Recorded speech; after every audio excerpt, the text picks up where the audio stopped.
सभी लोगों को बहुत बहुत बधाई हो। देश के युवाओं ने एक अहंकारी सरकार को झुका दिया और धर्मेंद्र प्रधान जी को इस्तीफ़ा देना पड़ा जनता के सामने।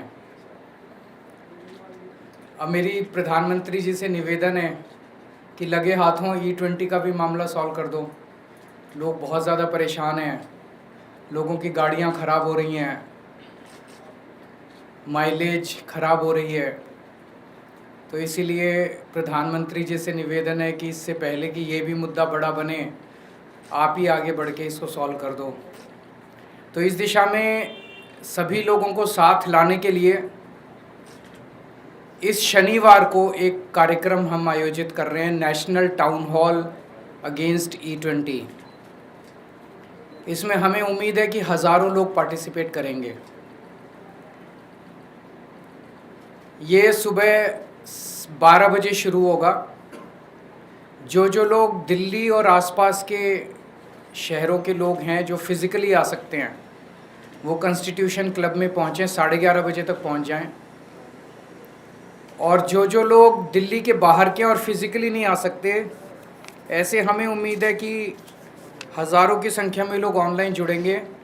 ऑनलाइन जुड़ने के लिए एक फ़ोन नंबर है 8588833212, 8588833212। इस नंबर पे व्हाट्सएप कर दीजिए। हम शुक्रवार को शाम तक आपको एक लिंक भेज देंगे।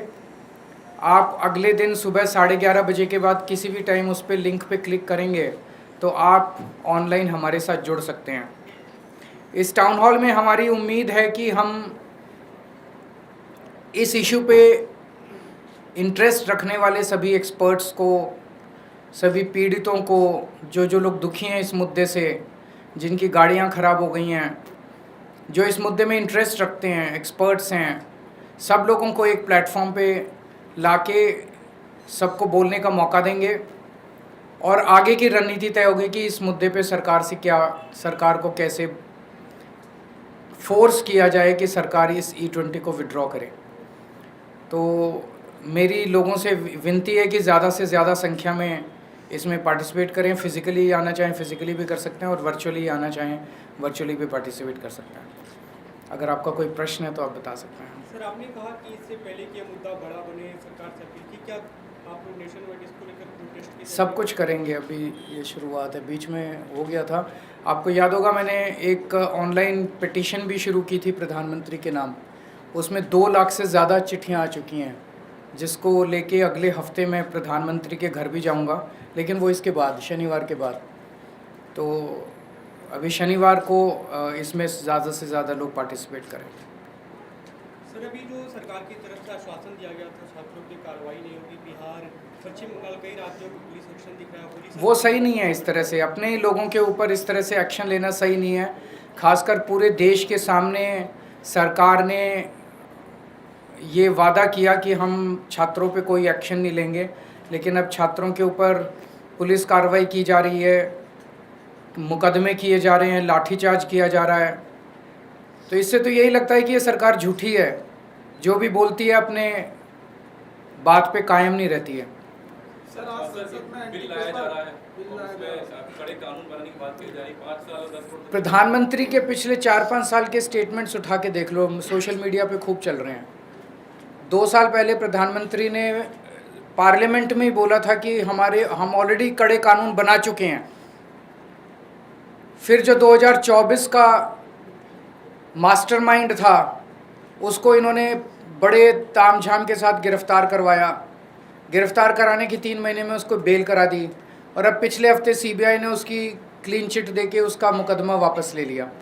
तो अगर नीयत ही नहीं है सरकार की, प्रधानमंत्री जी की नीयत ही नहीं है पेपर लीक रोकने की, प्रधानमंत्री जी की नीयत ही नहीं है माफिया के खिलाफ एक्शन लेने की, तो जो मर्जी कानून बना लो। कानून बनाने से क्या होता है?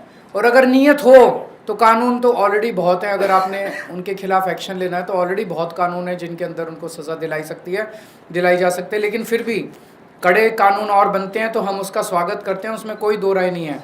लेकिन पहले नीयत होनी चाहिए उनको पकड़ के जेल में डालने की, उनको कड़ी से कड़ी सज़ा दिलवाने की।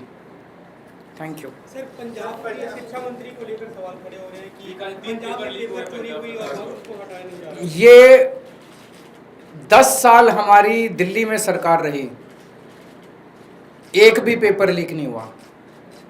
5 साल से हमारी पंजाब में सरकार है, एक भी पेपर लीक नहीं हुआ। ये बात इनको चुभ रही है बहुत बुरी तरह से, और ये देश के सारे देश के सामने है कि भारतीय जनता पार्टी के हर राज्य के अंदर पेपर लीक हो रहे हैं, और आम आदमी पार्टी की 2 राज्यों में सरकार बनी, एक भी पेपर लीक नहीं हुआ। ये जिस पेपर के बारे में आरोप लगाया जा रहा है, 2 सेंटर्स के अंदर कुछ बच्चे स्मार्ट पेन लेके अंदर चले गए, स्मार्ट पेन के ज़रिए उन्होंने बाहर पेपर की स्कैनिंग करके फ़ोटो बाहर भेजने की कोशिश की ताकि बाहर से उनके आंसर्स आ सकें। चीटिंग करने की कोशिश की। वो 10-12 बच्चे जो भी थे वो उसी टाइम वहीं पकड़े गए। कोई पेपर लीक नहीं हुआ है। तो ये झूठा आरोप लगा रहे हैं पेपर लीक हो गया, पेपर लीक हो गया, क्योंकि इनके पास कुछ कहने को नहीं है। आम आदमी पार्टी की पंजाब सरकार में जब हमारी 2022 में सरकार बनी, उसके पहले वाले साल में 27वें नंबर पे था पंजाब शिक्षा के क्षेत्र में, 27वें नंबर। आज नंबर 1 आ गया केरला को पीछे छोड़ के।